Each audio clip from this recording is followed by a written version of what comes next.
Is this on?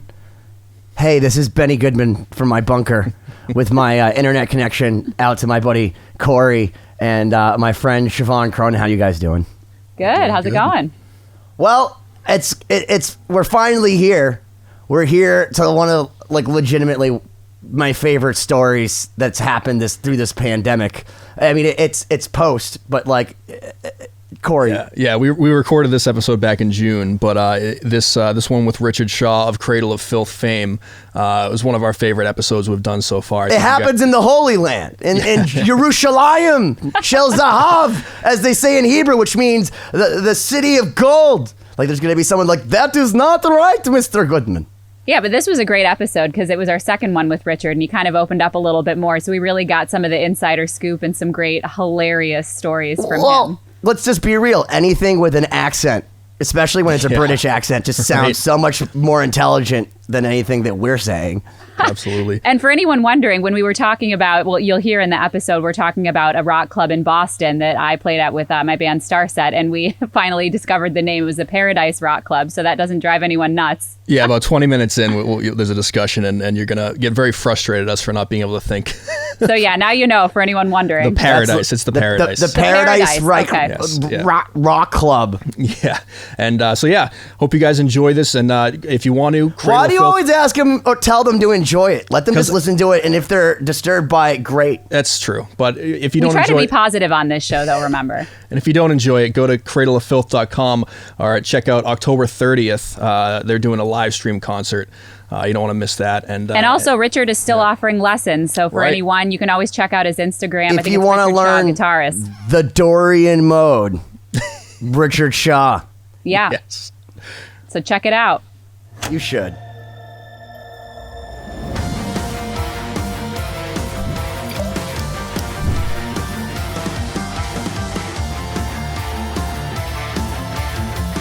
Hey, it's Benny Goodman. Thank you for joining another episode of 2020, brought to you by our sponsor, Lost Symphony. Go to lostsymphony.com. If you didn't notice from all the people that are Siobhan, you failed on this one. I know. they're on this dais right now. We have a really, really, really, really tight crew.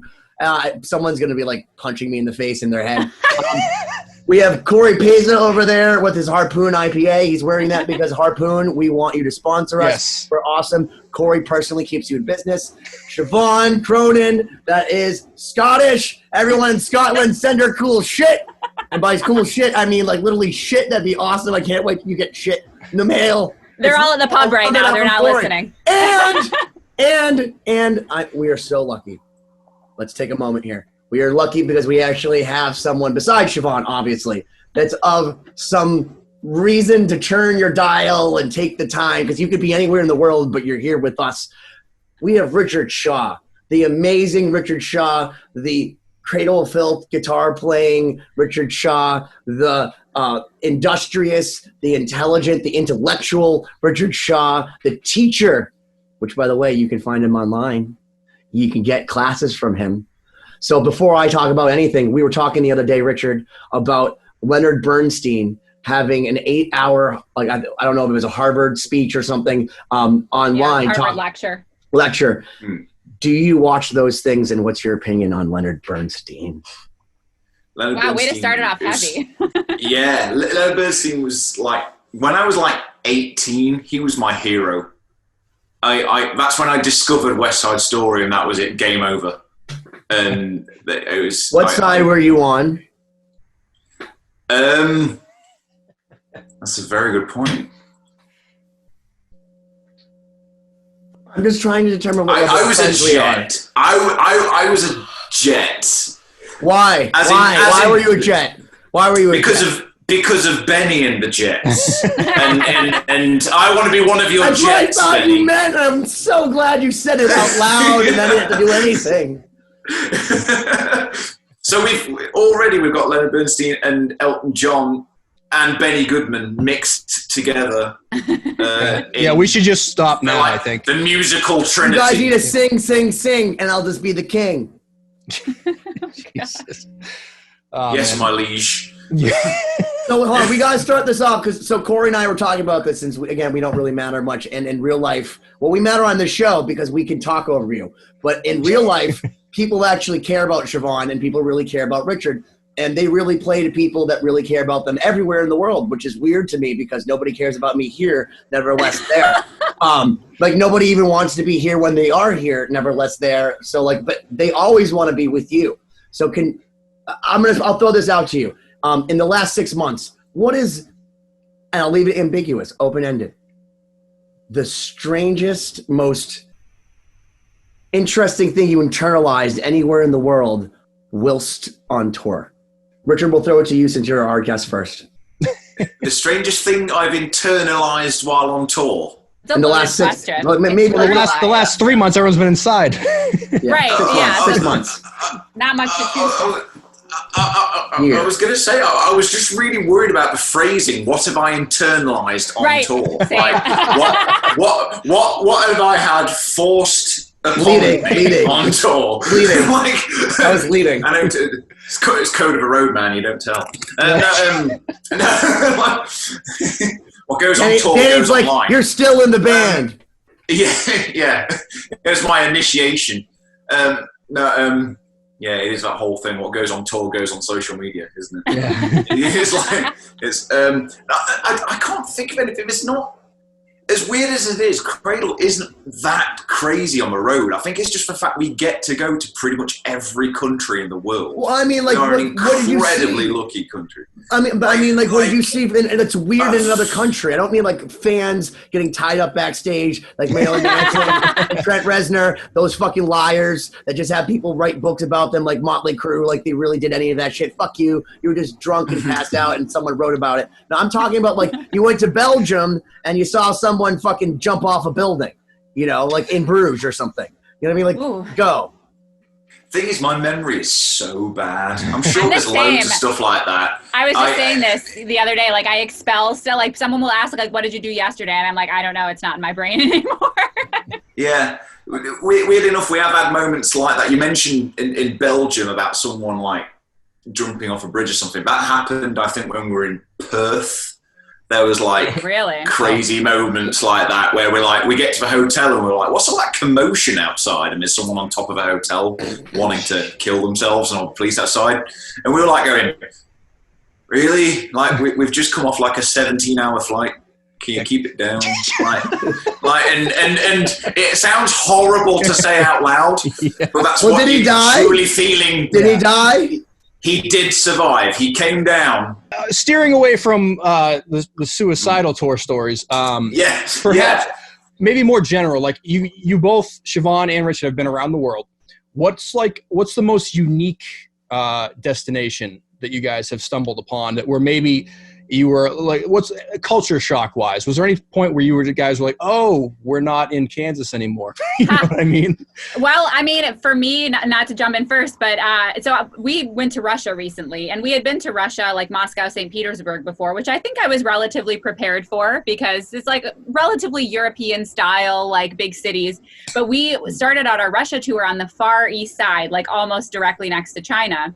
And the funny story that comes to mind, I mean, a little bit of culture shock, mostly just in the sense that, it just, everything looked like it was from 30 years ago almost. Oh, yeah. So it was like you notice such a difference between, let's say, Western Russia, and then, of course, there's all of Siberia, and then you get to Eastern Russia, and it's just like, you're like, where exactly am I? And it was just such a strange experience. The difference between, like, West Palm and Palm Beach.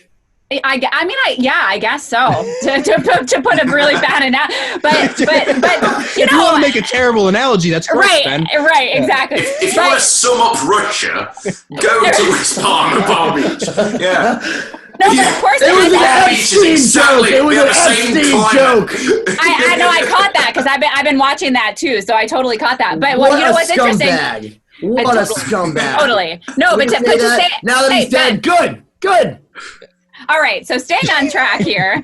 So, of course, one of the things as an American, Russia like seems like the Wild West in a lot of ways. You're like, oh my gosh, like we don't really know what goes on in Russia. Like culturally, just a lot of differences. But, of course, the one thing you're afraid of is getting in any sort of trouble, right? Because I've heard horror stories, of different things that have happened. So, Richard, I don't know if you've had this experience, but like every time you go to Russia, you go through and you get this little immigration card that's literally like a written out piece of paper. You don't get any sort of electronic document. It's like literally this little square of paper that you're supposed to hold on to for the entire time through every travel that's sticking in your passport. So I never lose anything. Like people that know me know this. And we showed up in this city, Khabarovsk, which is way on the east side of Russia.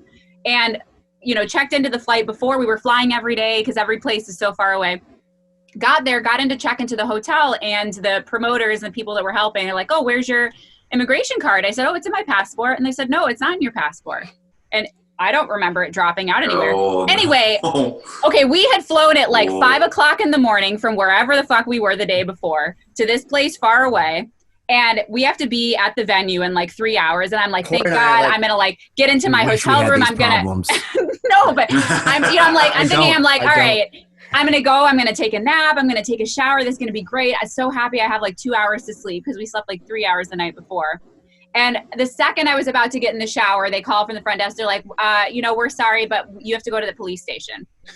So I was literally taken in. Some guy, mafioso looking guy, like black suit with a cigarette, doesn't speak any English, comes with our promoter in some old beat up car and was like, get in the car, we're going, like in Russian. I have no idea what they're saying. And I'm taken to like 5 different police stations and they're trying to explain like this girl is here with American rock band and they're saying, well, we're entitled to have 3 days to create this immigration card, like normally you have to wait. And he's like, I'm really sorry, but we have to ask for special favor because she has to be leaving tomorrow. And the promoter basically had to like offer up all sorts of things to the police officer to be like, can you please help us out here? And luckily they were favorable towards me and were nice. Yeah. But when Luckily I was they in accepted bribes. but when I was in that police station, I was just, and it was weird without sounding judgmental or condescending at all. But, you think of going into a police station in the US and it's, clean and whatever. But I mean, this police station, it was like almost gravel on the floor, oh my God. And you go in and he had the promoter had to write out, like there wasn't even a computer. Like there was literally a little turnstile of laminated templates and he had to write by hand like his reasons for why I had to have this immigration card redone. I had to go in, they said, no, this isn't right, you have to go back and rewrite it. And it was so weird to me because I was like, I feel like I'm in 1970 right now, and it was both fascinating and just strange to me at the same time because I'm like, it made me feel really happy about the fact that we went there because he later told me that people that live in these cities, they get maybe 2 or 3 acts a year that will come in and people are so wild about wanting to see music because a lot of people just won't justify the travel, American bands or, I don't know about British European bands, but I mean, it's Dustin, is Dustin just a sadomasochist? That's the lead singer of her band. So I don't know that it's exclusively up to him. I mean, Is it? You can't say he doesn't want to go to like Krakistan or wherever the fuck it is? I mean, I think the thing I do love about Starset is that everybody, I think, is very adventurous. And we all do really authentically, even just from a cultural point of view, want to go to these places. I mean, music. That Adam guy's out of his fucking mind. Fucking crazy, dude. I can't party with him. I can't keep it up. So Richard, have you ever been incarcerated in another country? I've not been incarcerated. I have one question before I get on this. Who gave Benny candy? I don't know, but popcorn. Popcorn. What is popcorn? Oh, I was worried about the sugar content for Benny. I got popcorn. Her story was so fucking good. Someone should give him some Xanax next time. Oh my God. Actually, that would explain a lot. If every time I've spoken to Benny, he's just like had way too much candy, and that's just how it would. Well, that'll explain an awful lot. And actually, here's the thing: if you gave me candy, or if you gave me like meth or any of those things, I would just calm down. I would be like, "Hey, man," I'd be like you. I'd be like you all the time. Benny makes caffeine nervous. Rephrase that, Benny. Did you just say give me candy or meth or any of those things? Like put it. What is any of those things? Oh, that was yes, officer. I just thought it was some candy. Let me tell you something. about drugs. Once you do drugs, you become habituated to anything. So it doesn't matter if it's a pixie stick up the nose. It doesn't matter if it's a dirty line of cocaine at a club with people that you don't know. Once you get to a certain level, it doesn't do anything to you. Oh my God! All right, so we've already talked about drugs. Well, that's why I don't do drugs. Police in Far Eastern Russia. It does nothing for me. It's useless. It's just a waste of money from other people. All right. I'd pay for that shit. Jesus. So, to answer your question, no, I've not been incarcerated in Russia. I've not been incarcerated at all. I'm a very, very good boy. But there's nothing too crazy like that. We've had moments with our singer where we've enough about that little card. Our singer is the guy who loses everything. So we've had many situations where we're like, yeah, we're not getting through in immigration because he's lost something that we desperately. He's literally lost his passport and his boarding pass.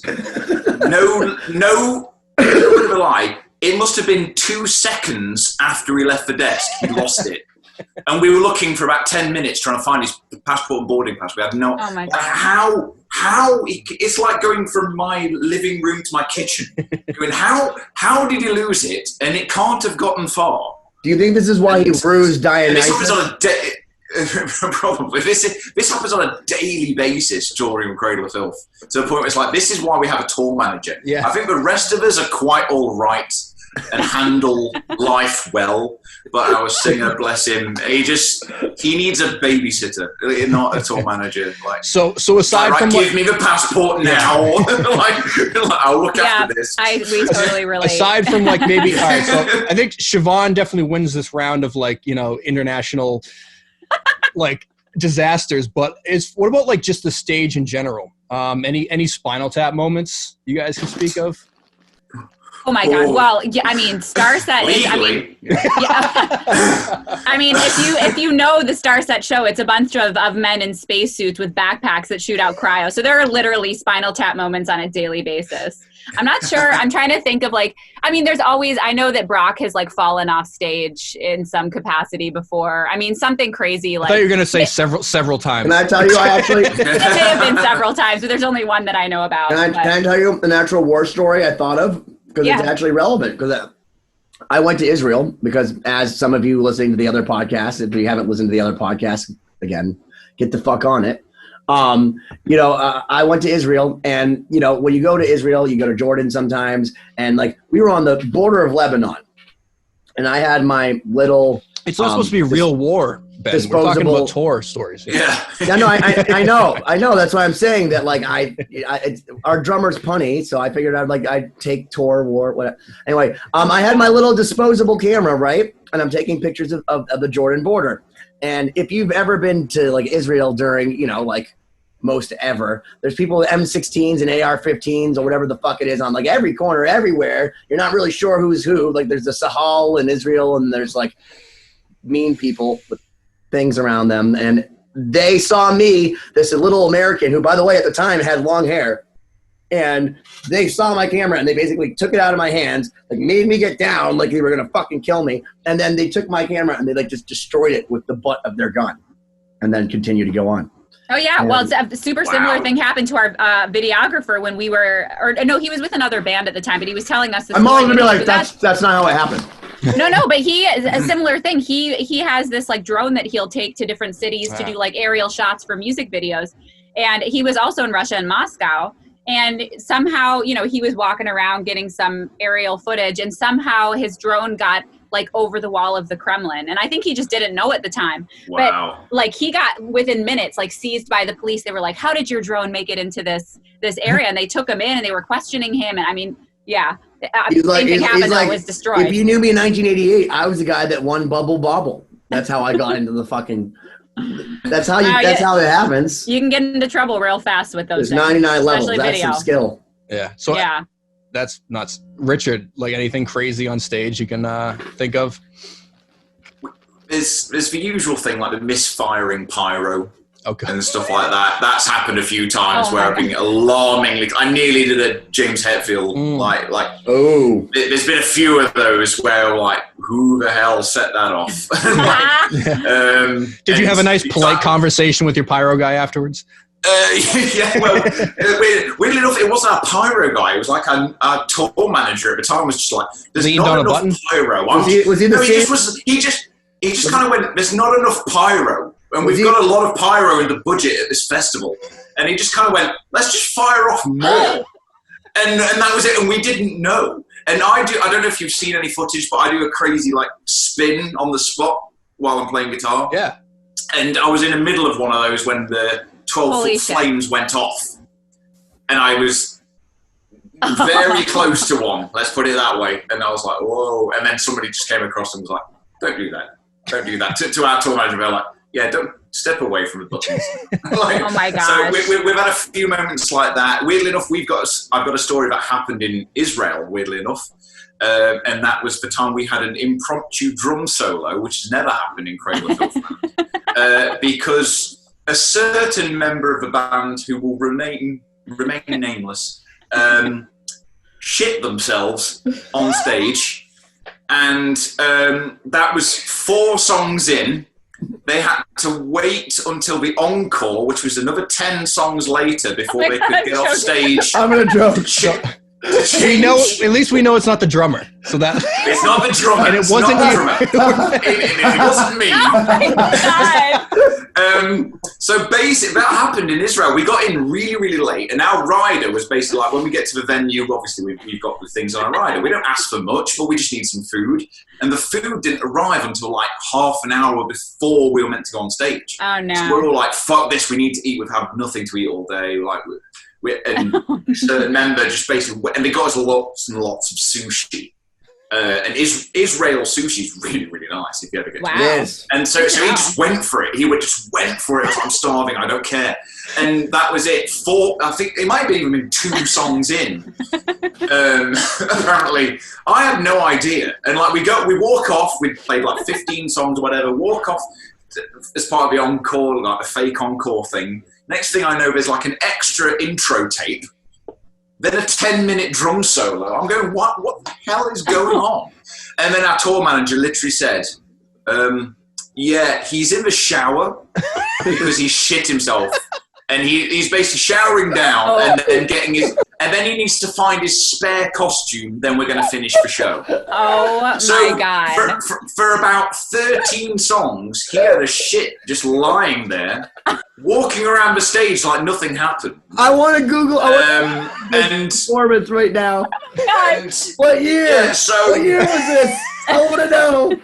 This would have been... Paul, our drummer, I'm going to send it right to him and be like, tell me when it happened. This would have been 2018. So, yeah. So, oh, my God. That's hilarious. Yeah, so we've had funny moments or things where... you could call that a funny moment. Yeah, with us, it's normally... funny moments instead of like crazy things that are incredibly wrong. And fart jokes are always funny. It doesn't matter. Like, we're not above it. No one's above it.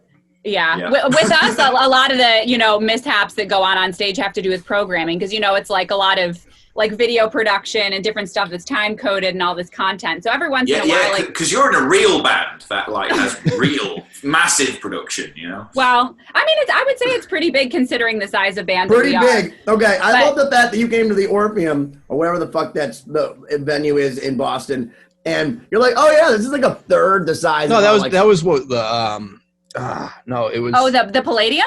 No, you're talking about the place in downtown Boston. Not the Orpheum. Not the Roxy. Oh God, it's not the Middle East. It's something else. It's on Palm Ave. All right, whatever. Anyway, smaller venue. Yeah, smaller venue. Yeah. And you had crazy production. It was like a great white amount of production for this fucking size place. And like literally, like my eyes were like I couldn't even see because I was so blinded by these LEDs and like blinded by the light. Literally blinded by the light. Like and. You're like, oh yeah, this wasn't even like our normal setup, and I'm like, well, but the funny thing is, though, speaking of like, I mean, yeah, there is a lot of production that goes on, but the thing is, like, every once in a while something will happen with the computer where I don't know, or like, all of a sudden someone's playing the piano and something that's supposed to be automated fires the wrong way, and then I'll hear in my ears from the sound guy, "String ladies, play something in the key of telekinetic." And then, like, all of a sudden, it's just like the stage is dark, and me and the cello player are like, okay, we have to like play an impromptu interlude. While like the whole audience is sitting there just being like, oh yeah, this is really cool. And meanwhile, we're just like making something up. Yeah, we have like strategies for what we're gonna do, but if you ever hear us just playing like a random solo in the middle of the show, something's going wrong. The AC/DC solo. Yeah, well, that's at least staged. That's like a legit interlude, but yeah, it happens. You make do. Cool. Always something. I mean, it's fun. Touring is a lot of fun. I mean, upsides and downsides, but it is. I really miss it. I don't know about you right now, but I'm really missing it right now. So, like, we should be on tour, weirdly enough, in Russia right now. Oh, really? And, yeah. Yeah, and it feels weird that I'm just sat at home knowing that we should have been on tour. It's a very strange feeling. Can I tell you something, Richard? If you go to Russia, they're going to give you a little hand-drawn card, right? Don't lose it. Don't lose it. Don't give it to our singer. No, because I'll keep hold of it. I'm just saying that there's no chance you're going to survive if Siobhan had to go through that. Like, I mean, of course she's going to survive. Like, look at me. Look at you. Look at we're not going to live. They're gonna take us, and they're gonna be like, "You're an illegal." They're gonna be like in some like nameless grave. Although I think I could pass. I could pass for Russian if I just shave my head. I am Russian. I am. I'm Lithuanian, which is close enough. Like, when I go to Russia, people assume I'm Russian because they call me Rasputin. So, like, because I look like Rasputin. So everyone talks to me in Russian. I'm like, sorry? Come again? But that's a compliment. You know I get even more English. Do you even know? Which is really weird. Do you know anything about Rasputin? Because I love history, and if someone called me Rasputin, I'd be stoked. Because here's what I've learned about Rasputin. First off, he was a ladies' man. That guy was known for every chick in the world wanted to bang him. Why? Because here's a little weird fact. His apparently huge 10-inch dick is actually in some museum because people it was of reverence. People were like, no, he has a huge dick, so someone preserved his fucking dick because he fucked everything. And then he also to kill this guy. He's like goddamn Bruce Willis. They'd shoot him, stab him, poison him, fucking kill his doppelganger, take out his mom, and he still was like, I'm going to live. So Rasputin. That's not a bad thing. That's badass. That's hey, basically, you look like Vin Diesel, except not so, hey. Okay, so basically, I do have an awful lot in common with Rasputin from the sounds of it. You're just in a museum? It might be in a museum. It might as well be. I've got a kid on the way, you know? The only dick I know is my dad, but he prefers Richard. Oh. What, he prefers me? No. You have to go with my dad's name is Dick Goodman. Talk about a porn name. And you want to know what his number was? Not to call him out, but his number for years was 757 Dick. Could you imagine telling your friends, call me at 757 Dick?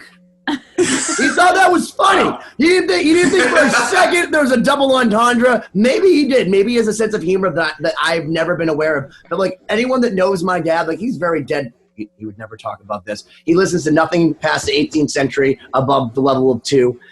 Nothing. The only reason he even likes Lost Symphony at all is because Siobhan sometimes drowns out the things that I do, and he'll for a moment think my son's done something worthwhile. But no, my dad goes by Dick Goodman, and he loves it. That's his name. He stands by it, and he embodies it. He personifies it. He owns it. Love you, Dad. Wow. How did we end up where we are? It's a question I ask myself often. Well, Richard's going to be a dad soon, so you don't have to be a Dick. You could be a Richard. Yeah. See, this is the weird thing in the UK. There's nobody called Richard would call themselves Dick. Why would anyone do that? In the UK. Why would anyone do that? That's like Corey calling himself penis. Why? It's nothing to do with his name. No, I'm saying Richard and Dick. Where do you get that? Where do you get Dick from Richard? You asked nicely. Sorry. Fun fact, though. So fun fact, the reason that my mom gave me my name is she's like, oh, I don't want to give her a name that someone's going to shorten, like Jennifer to Jen or Jenny or whatever. So she named me Siobhan. All right, quiet bond. Quiet bond. No, but my friends who think that my mom is like so hilarious and ridiculous in her own ways started calling me Sio, like S-I-O, like just to like pick it, be like, here, we made a nickname. That doesn't work. That's just as many syllables. It's. I know it's not actually more efficient, but I suppose it's better than shove.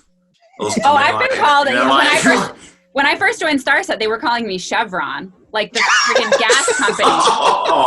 And I'm like, wow, thanks for taking the extra 2 seconds it takes to learn how to pronounce my name. I'd probably call you like Han Crollo. Jesus. Now there's going to be like 50 nicknames that come up for me. Yeah. So Corey, you can't shorten Corey too much, can you? Yeah, I get Core. Hey, Core. Core. Really? Yeah, that's like not a ton, but sometimes that, But yeah, it's I have the easiest name. It's 8 letters. It's symmetrical. It's or although the last name pretty much everything gets Coreypaza. Okay, I got you. Although no one says my last name right, but I just learned to do. Well, no, okay, true story. So yeah, his name is Coreypaza. And for I want to say we were in a band for 4 years, just like Siobhan not telling me she played piano. I was like, hey, Pazza, want to come over here? Like, Pazza, come over and chill. Never once, totally dead. Listen, man, for like 20 years, I corrected people, and then I just stopped. Well, it's also like our friend, and Siobhan's met him too. We have a friend named Jesse Fugate, and everyone knows him as Fugatti, because it's like his name on Facebook. Because it's been his name on Facebook for so long, even his real life friends don't know that his name is actually Jesse Fugate. It's Fugatti. Well, our drummer. I actually didn't know that. That's good to know. Our drummer.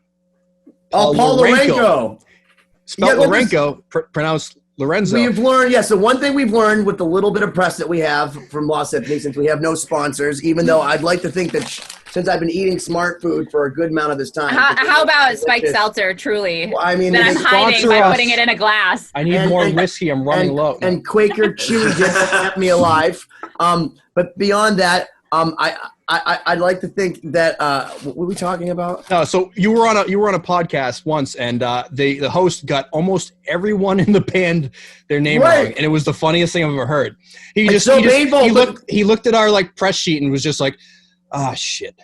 We really Sayo Bahan. DJ. I'm a wedding DJ, and I always make people write out things phonetically because everyone's name. It's like you think their name is Brian, they're like, I'm Brian, and you're like, I'm non-binary. I'm like, oh fuck. I'm sorry, Brian. I don't mean to fuck with you, but my brother's name is Brian, spelled the same fucking way. Everyone in the goddamn universe since 7 months ago, so I apologize that it's Brian. So write it out fucking phonetically, So I understand. You've got really red, Benny. Yeah, well, he's working. He's exercising his neck vein. He's got to work it out every day. Here's what it is that I didn't realize because I also called Kelly by the wrong name. It's Kelly Karaluck. Okay, I thought it was Kara Luke. And you know what? I might have it even backwards. I literally could have it. You might be like, oh, it's actually Kara Luke. It's not Kara. And I can't do a Canadian accent. He's probably already quit the band. He's like, I'm fucking out of here. Canadian accent? A. There's only 2 things you have to change. A. Oh my god. Well, I mean, I love hockey, right?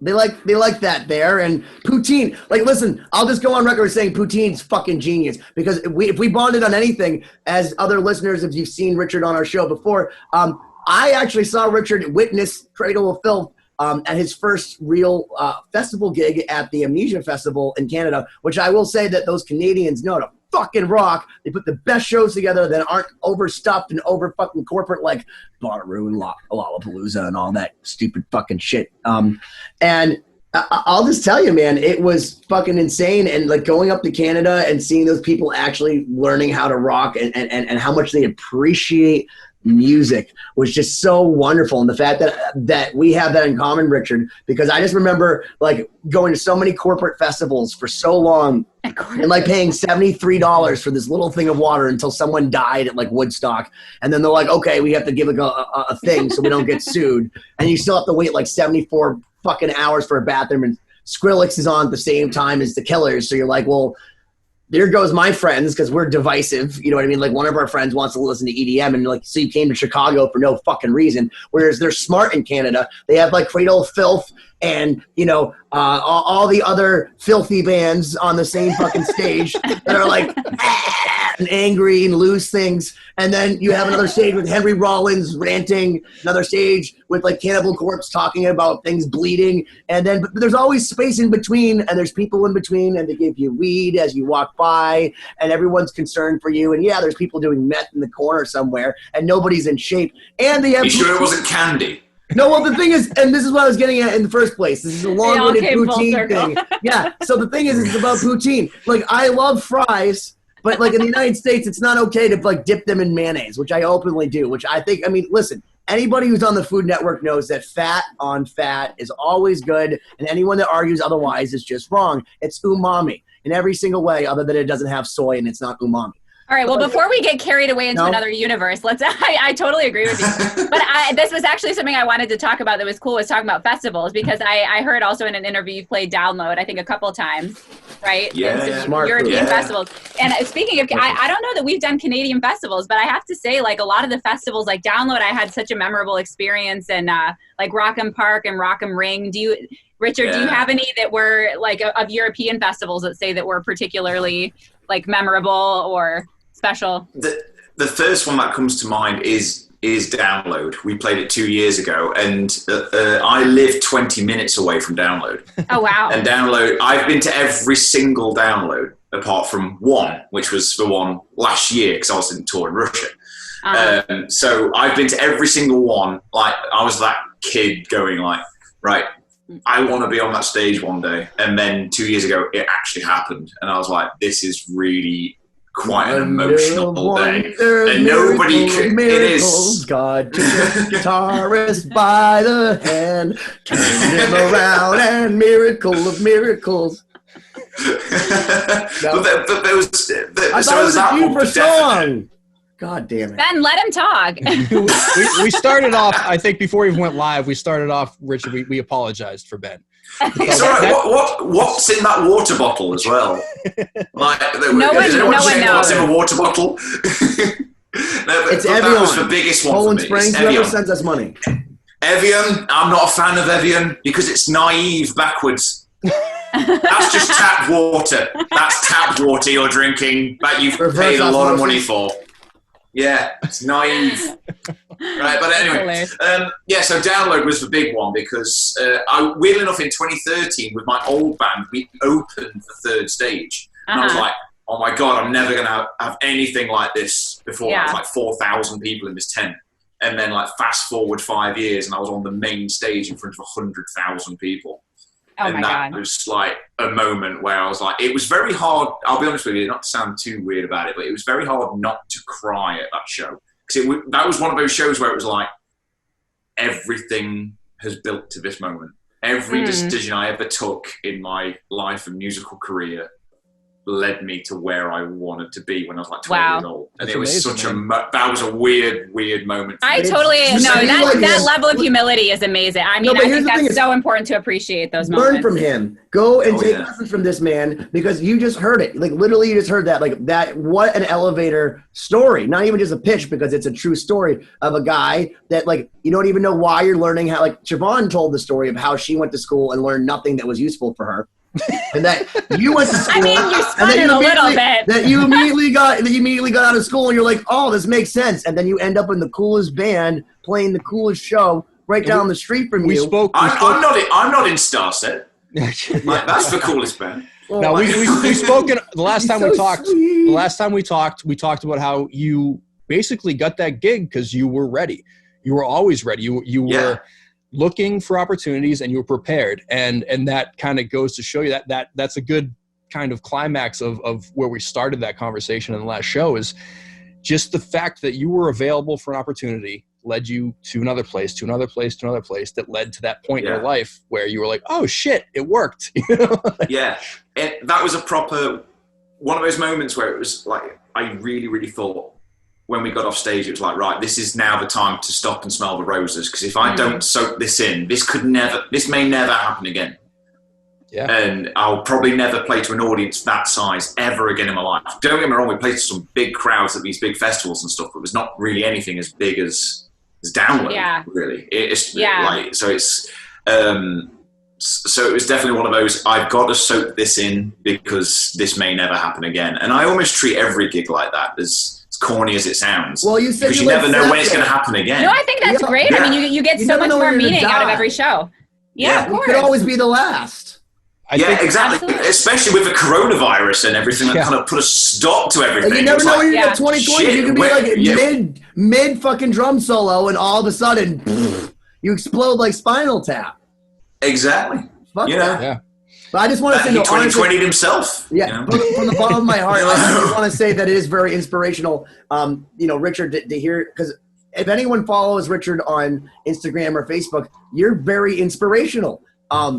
You're constantly practicing. You're constantly humble, which is a really wonderful thing because there's a lot of really great players out there that are awesome. But you are equally awesome in your own way. It's not about a competition, but like you don't come off like when you meet you and when you talk to you, you don't come off as one of those guys where it's like, oh yeah, well, don't look him directly in the eyes and make sure you have the green M&Ms and you had to flog him with the shoe. You haven't seen his rider yet, so don't say that. Yeah. I did see the backstage area, but so I just want to say that if anyone's listening, that one thing we've been talking about as far as in the spirit of positivity with 2020, with having to be home and a lot of people in the United States being unemployed and having to, all that, is to take the time and learn.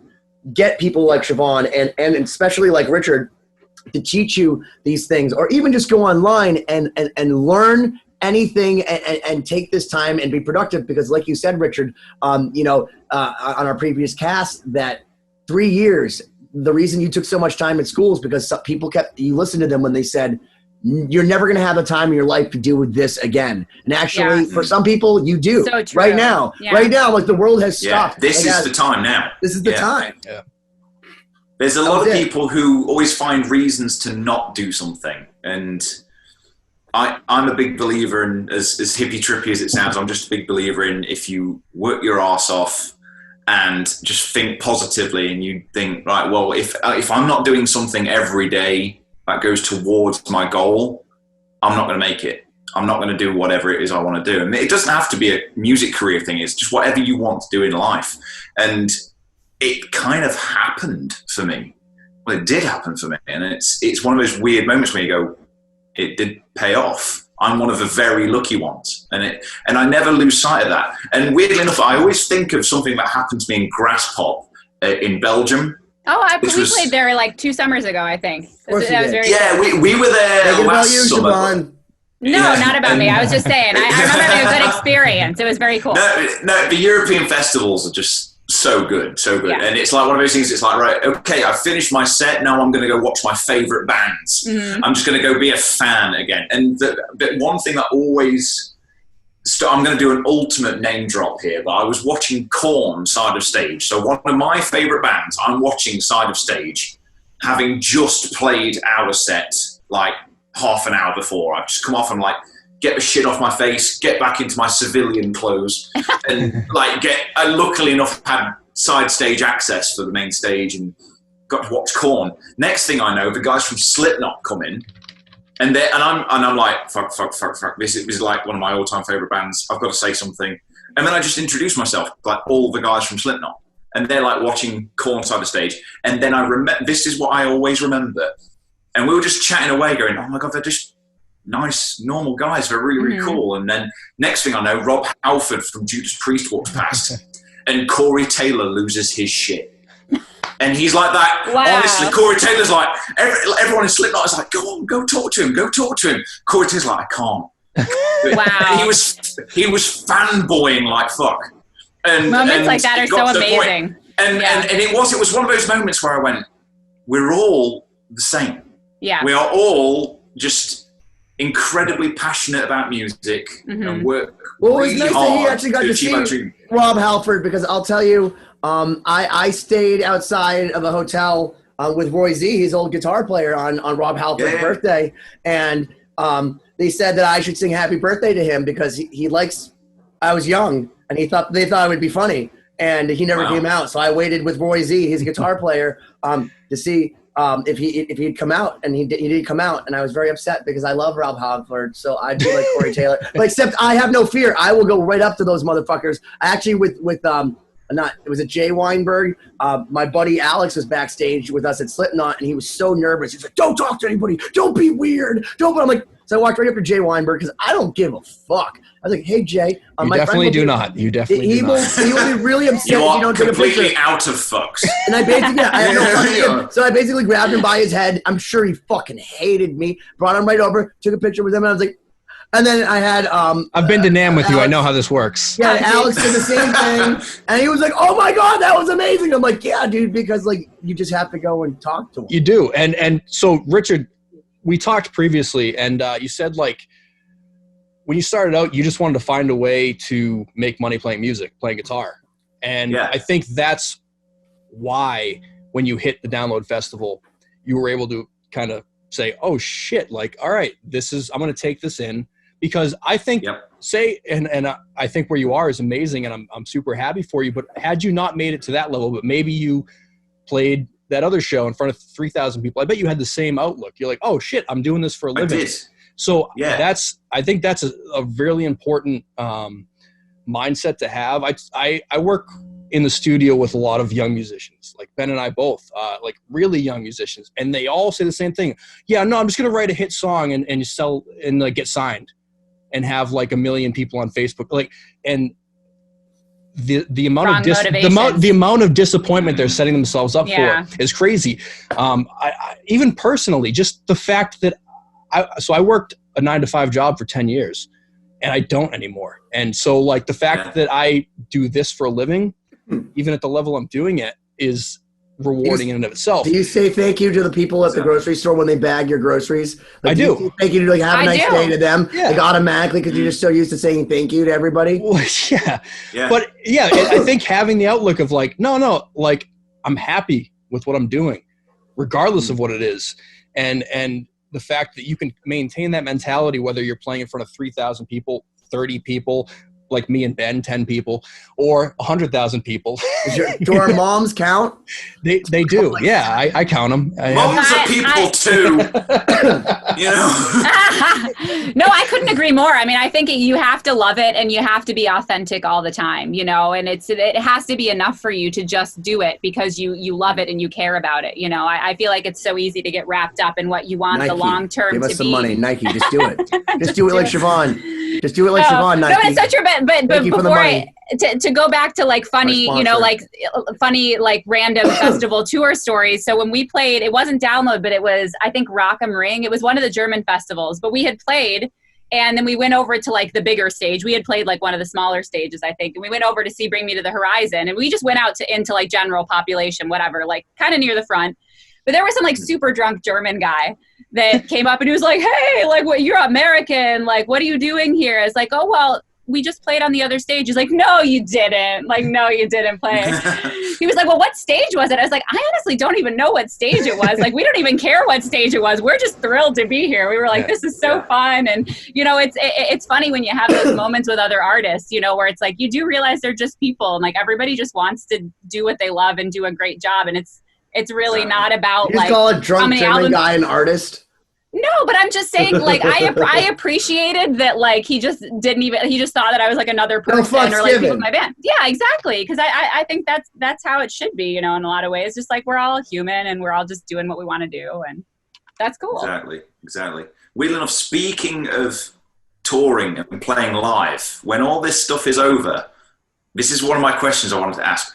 What are the chances of a Lost Symphony tour? Man, I hope so.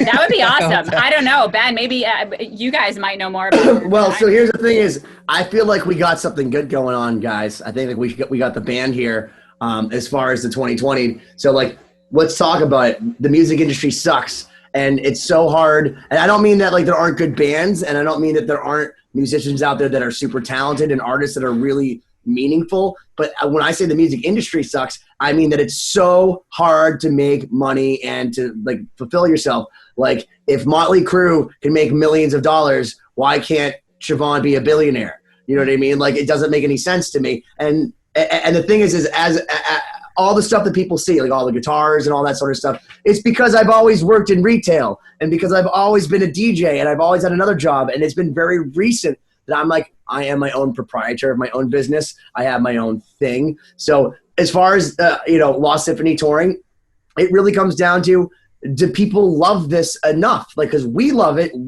The team that we have a dream team. And I'm not saying that like just to say it because our benefactor, the guy that has put money into this, because the only reason we would be able to have shirts of this quality and all that is because you can't do it anymore without either a label or someone to put up money. And even labels don't put up money anymore because you're competing against the Dave Matthews of the world that like is guaranteed money. And even then they tour and they know that they'll make it back even if the record tanks.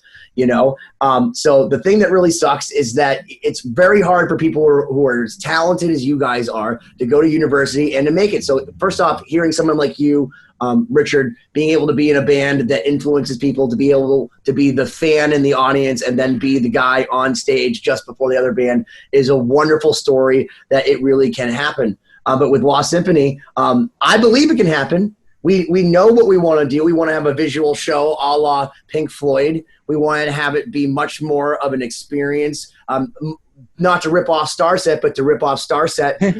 You go and see them live. You don't know if it's an EDM show disguised as a rock show, disguised as very a multimedia. show. Yeah. And then, like, the thing is, you don't know if their haircuts have anything to do with their sound. And I don't understand this. The guys backstage, they're all stunningly chiseled and Adonis looking, but then they wear space helmets on stage. It's like, why would you even block their faces if you had like the Backstreet Boys? Like, you don't put the New Kids on the Block with the V for Vendetta going on. So, but the thing is, but Dustin is smart enough to know that, first off, only be the only good-looking one on stage. You're not competing with anyone. But secondly, to have visuals that distract you from everything. Just like your accent, like, would distract me from knowing that we're about to go into a fucking mountain and I'm gonna die. You know what I mean? Because it doesn't matter. And that's kind of how I want Lost Symphony to tour like. I want to have Siobhan do her thing, have a band, be able to invite out all the people that are willing to come be a part of it, but only if people want to see it, if they believe in this, because that's the only way that this would ever be worth it, because like you guys know, this is a very fruitless business, but we do it because we love writing it. Absolutely. And selfishly, so Richard, like, you have a good idea of this, but anyone's listening, this band is literally, even right now, multinational. Like, we're international. This band has never been in the same room. Our main guitarist is in a different country than us. Siobhan is in a separate part of the world. Plane. Yes. Ollie, so we love you. It would be, yes. Yeah, exactly. And although we'll never get to play with Ollie like that, imagine having this band be in some sort of actual singular location. It would be a blast. It would be amazing to play these songs and not experience. And have you play them with us because you're good enough. Yeah. You can actually do it. Can we hire you, man? To write it all out for us. You're good enough. Oh my God. No, because I'm not good enough. I'm not good enough. Listen, I am not good enough. What I'm trying to say is that there's almost nobody that's good enough, because like that's what I love about you guys, is because I'm like the Kaiser Sose of Lost Symphony, because somehow I'm the main character with the least amount of talent. I walk with a limp. You know what I mean? Like, everything I say is a lie, and yet somehow I'm the main character and I get paid the most. You make a mean phone call, Ben. That's really what matters. Oh my gosh. Richard's here. Richard is fucking here. Did I not deliver Richard Shaw of Cradle of Filth, the illustrious teacher, the diplomat, the philosopher, the studio musician, the thespian, the historian, the future father / leader of the free world? Richard Shaw is here because of me. So if you guys ever wonder why I 2020 all you motherfuckers, I did it to him because he's here. So something I'm doing is right, because who else would Richard Shaw come to see if it wasn't for you guys? Right. Technically, it was Drew. You've been 2020, Ben. Yeah, you just got 2020, bro. Thank you, Drew. Richard, you brought it up. Love you. Richard, you brought it up, and I'm curious to hear your perspective. How would you see a band in a project like this on tour? Like, what would it take for you to be like, oh shit, I got to go see this band, and not, how do we not be a good question. A few dudes on stage, in front of a backing track, shredding notes? It's got to obviously be the live band, and obviously it's almost like in the same way you'd see like G3 or Generation X or something. It's like the talent that are going to bring the people in. So even if it's like a one-off show or something, we need to make Nuno? it kind of happen. I'm saying we need Nuno just so I can meet Nuno. I will fly over and I will put up my own expenses to fly over and be part of the gig. Where if you can make it happen when I'm playing with Nuno. You got to clip this and make it as part of the pitch. He's from Hudson, Massachusetts. As I know this because I accidentally wrote to him Wicked Stone and said Hanson, Massachusetts, and he's like, I'm not fucking from Hanson. I'm from Hudson. And he's right because he's from Hudson. I believe him. It's crazy. He's technically from the Azores. But we actually bonded immediately because we were talking about guitar players and we both were just like, okay, on three, say your favorite guitar player. 3, 2, 1, Nuno. We're like, are we best friends? Yeah. You know what I mean? And then I go onto his Instagram, and you can actually see him covering Nuno solo, and it's fucking incredible. Wait, what? I missed that. Which solo? You didn't see it? I'll let Richard take it. What I did? I did a cover of Warheads. Oh shit! The solo Warheads, and then next thing I know, Nuno has commented on it. He's liked it and commented on it, and the comment was, shit, you play that first bit better than I do. I'm going to play it like how you do from now on. Wow, that's amazing. It made more sense to, and I was like, that's awesome. Okay, who's fucking with? You're like, you know what? Forget about that 100,000 people. This is better. That's so fucking weird. Wait, when he wrote to me, he was like, "This couldn't be any fucking worse." I don't understand. Does he know that you're on this project? Because I feel like you're so amazing. But he was like, so funny. You know what he called? You know what he said to me? And I agree with him so much. But he thought I didn't agree with him. We were talking on the phone recently. Nuno and I, we fight it out all the time because we clearly, I'm 5'8", he's 5'7". It's amazing these people keep coming back. But listen, I love Nuno so much, and he's like, Benny, I want you to know something about me. I don't like perfection. I like perfectly imperfect, and and it's going on about Jimmy Page and all. Like Nuno, have you heard me play? There's no perfection is not within the 10,000th word I would use with anything. So, I don't know if I took that as a compliment. He somehow thought that this project was perfect. I had perfect guitar players or something like that. But I'm like, Nuno, I want you to be you. That's what all I've ever wanted you to be. And he's like, Benny, but that's how I am.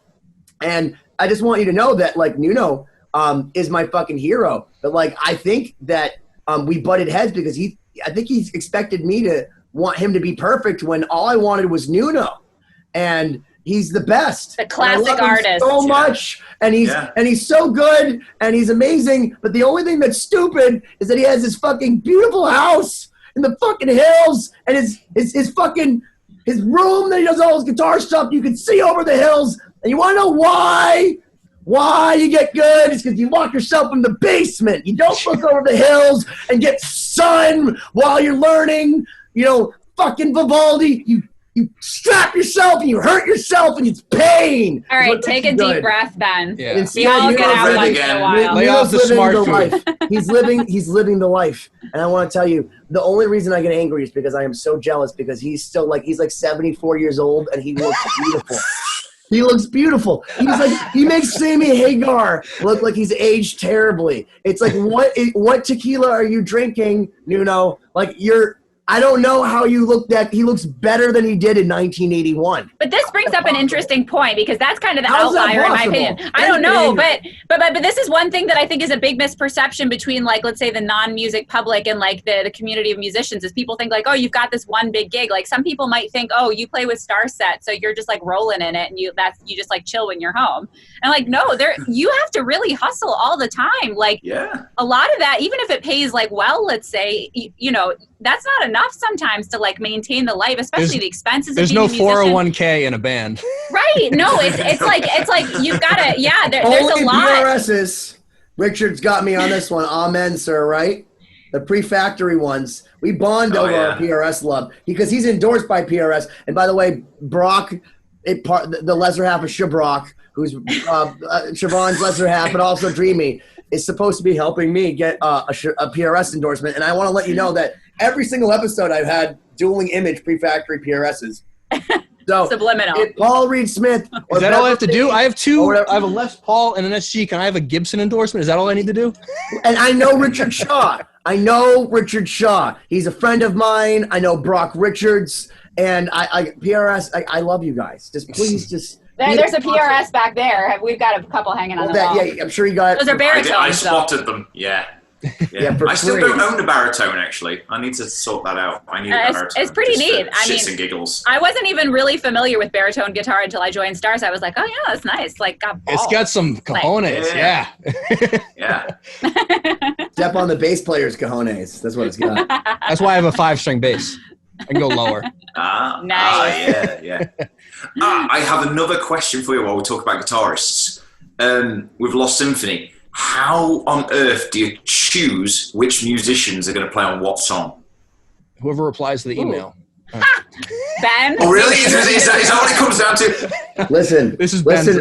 So it first started off with Ollie, because Ollie came down. Like, I want to say honestly, I did not know anything about Ollie Herbert from All That Remains, because I knew Jason, and so did Corey from Diecast, which is one of the fathers of a whole movement of music that you guys should go listen to. Like, Diecast was a fucking awesome hardcore band from Boston, I think Western Massachusetts or whatever. But Ollie came down, and I didn't know him from a hole in the wall. But it's when my friends started coming down and going, holy shit, dude, like, this guy's fucking amazing. And then we'd already 2020 Kelly, who's in the band, and Conrad Simon, who's not in the band, but like pretty much helped us from the very beginning into like making these amazing songs. And they gave us immediate credibility. So when Ollie was like, well, let me send it to Bumblefoot. Bumblefoot was the first guy that actually wrote back, and he just wrote, this music is beautiful. And I'm not saying that to like pat me on the back. I cried, dude. I was in California. It was like my birthday, like 5-6 years ago. And literally I got a message like maybe like a day before, they were on like Shiprocked or something like that. And Bumblefoot was like, this music is beautiful, because Ollie made them listen to it or something. And I just remember thinking to myself, he was the craziest guitar player I'd ever seen. Like, he's so good. He's so amazing. He's musical. He's like Siobhan. He doesn't even need frets to play guitar.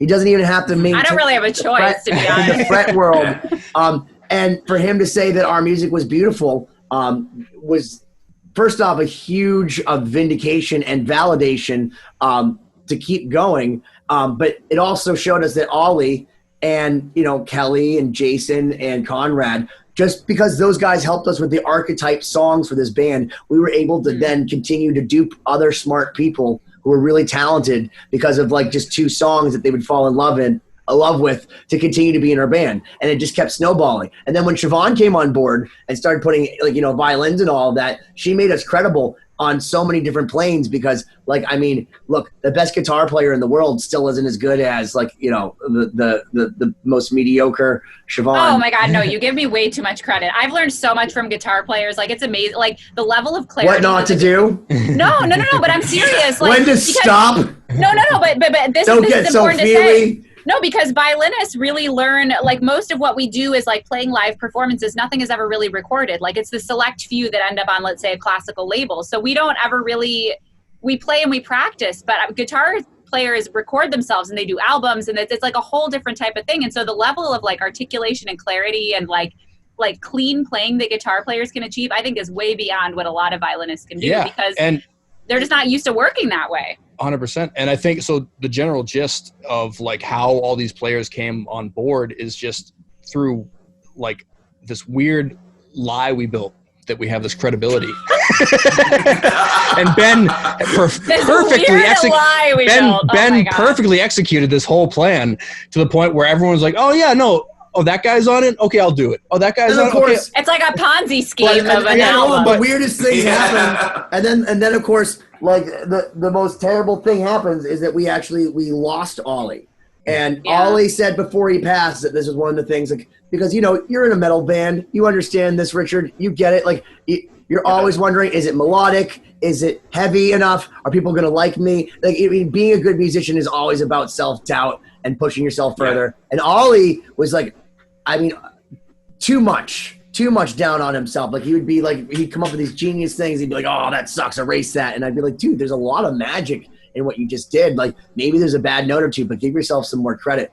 But Ollie really gave us credibility, and when he left this world, he gave us a credibility that like it only happens when that happens, and it's like I would trade everything. I would trade everything for it to go back, but it's like I know that he's up there in Valhalla with Randy and with Dime and doing all that sort of stuff, and now where it's gone from like this indulgent Benny Goodman project with my brother and with Corey and Siobhan, I feel legitimately a duty to my friend Ollie, because if you listen to chapter 1, LostSymphony.com.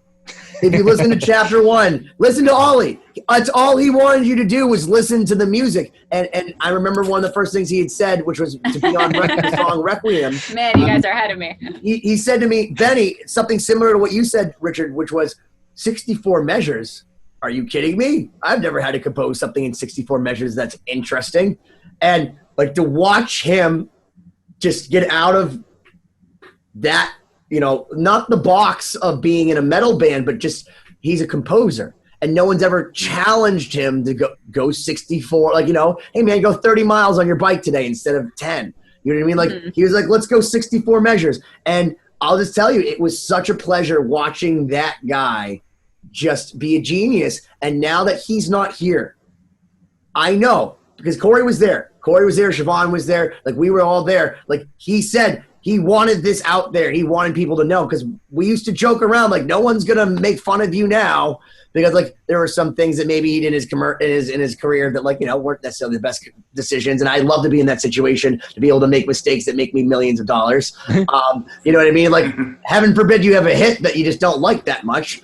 But that said, like he always said, I want this to get out there, and I want people to hear this, and I want people to know that this music is here. And because he's not here anymore, it's taken on a much deeper thing for me, in the sense that like now I have to get these people. Now I have to do it for Ollie, because where we joked about, Marty Friedman playing with us and, Nudo Betancourt, now we're talking to those guys. Now they're gracing us with their presence, and it's not a crazy thing. And they're doing it in the name of Ollie. And I can't tell you how much it means to me when we were able to put Marty Friedman, one of Ollie's favorite guitar players, on a song like Requiem after Ollie left us, and have Marty kind of remix it and do his own thing to it, and then serve it back to us, Friedman, like instead of 2020 Friedman, which just means it's better and awesome and great in every single freaking way, because he's awesome. He's a modern Mozart.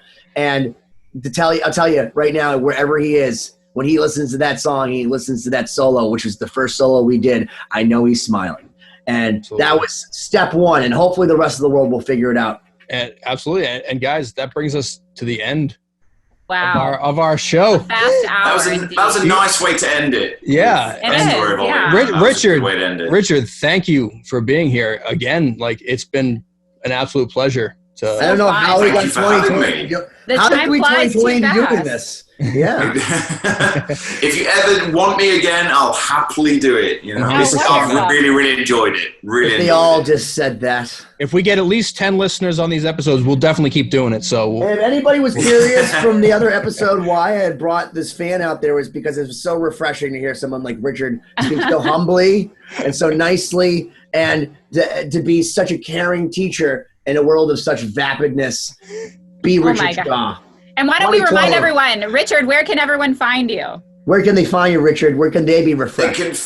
They can find me on Instagram and Facebook at Richard Shaw Guitarist, if you want to just message me for lessons or guest performances or anything like that. I'm whoring myself out there. Yeah, well, we highly recommend it from our end as producers, man. We gave you something. We threw you like the biggest curveball possible. Listen, and you knocked it out of the park. If you have any question as to the talent of Richard Shaw, go listen to the song Premeditated Destruction at LostSymphony.com and listen to the 13/8 section. It'll be the section that makes you feel physically jarred. It's weird. Because everyone knows what the 13/8 Yeah, well, the one that sounds like Tool, because they're all right. Or Meshuggah or something, that part. And listen to the absolute insane, ridiculous fretwork that sounds fake because it's so out of control. But it's not. It's a real person. It's Richard Shaw. And with that, you've been 2020, because you'll never be that good.